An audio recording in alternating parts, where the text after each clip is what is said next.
Hey guys, thanks for tuning in to another video on ForgottenWeapons.com. I'm Ian McCollum, and today we are going to be taking a look at a brand new book available and shipping now, and that is Small Arms of World War II, the United States. And to be really clear up front, this is going to be a somewhat biased video because, well, I'm the author. I wrote it, this is my newest book, and I'm pretty excited about it. So this is the first in what will eventually be a 6-part series covering the small arms of World War II in each of the major combatant nations. So eventually we will also be adding Germany, the UK, the USSR, Italy, and Japan. Yeah, I know there isn't a France in there. I'm still trying to figure out what exactly to do about that. But the intention here was to look at both the guns that everybody knows about and recognizes and thinks about from World War II, but also some of the guns that are a bit less recognized, a bit perhaps forgotten. Because like when people think about World War II and tanks, for example, everyone realizes like the whole point of tanks in World War II is that they were evolving through the course of the war, and you start with little lightweight ones and you end up with things like King Tigers.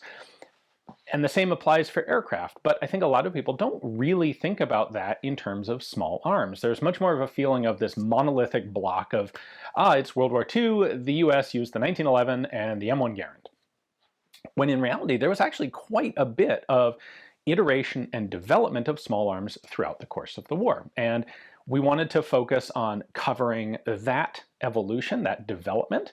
The book is just about, well, it is exactly actually 500 pages long. It's a pretty large format book, 11 by 13 inches, because we wanted to really highlight the photography of James Rupley, who did virtually all the photography in the book. His work is absolutely outstanding, and I'm really excited to have it, to be able to work with him. The guns pictured here often, in many cases, larger than real life size, just look like you can pick them up off the page, which is awesome.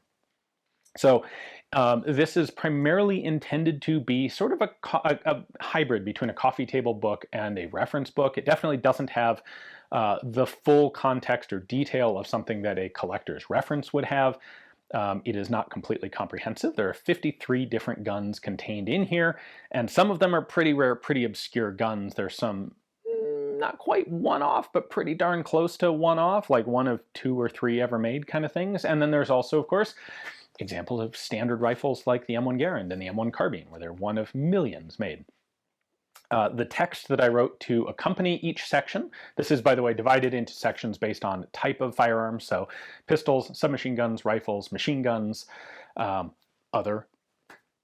We have some cool stuff in the other, bazookas, that sort of thing.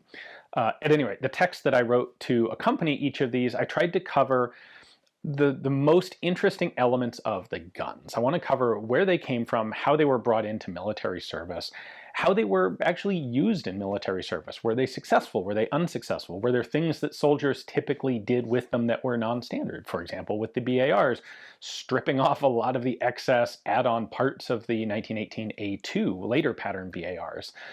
It was a pretty common thing, and we've got some cool, in this case, a period picture or two showing it. But we wanted to talk about that. You know, the 1919 A6 light machine gun. How was that actually in service? Was it an effective substitute for the light machine guns that were fielded by other nations? Was it not?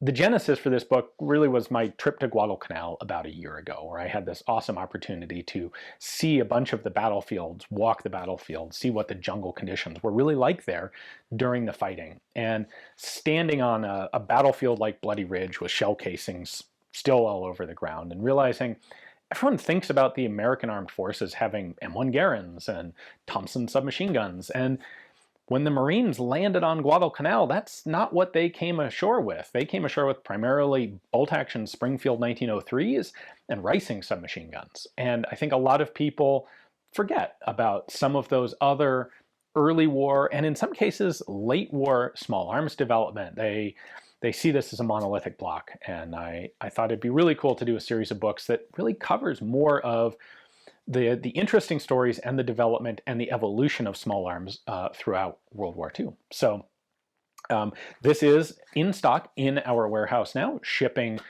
every day as we speak. So if you'd like to get a copy in time for Christmas, totally viable. You can head over to headstamppublishing.com to order a copy. We have standard copies are $98, signed copies are $128.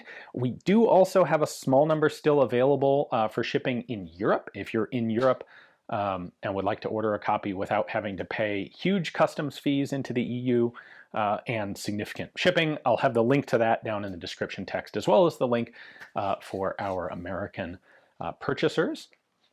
Like I said, I'm excited about it. I am looking forward to continuing the series, but I think this will be a really awesome book to have out this year. So hopefully you guys enjoyed the video. Thanks for watching.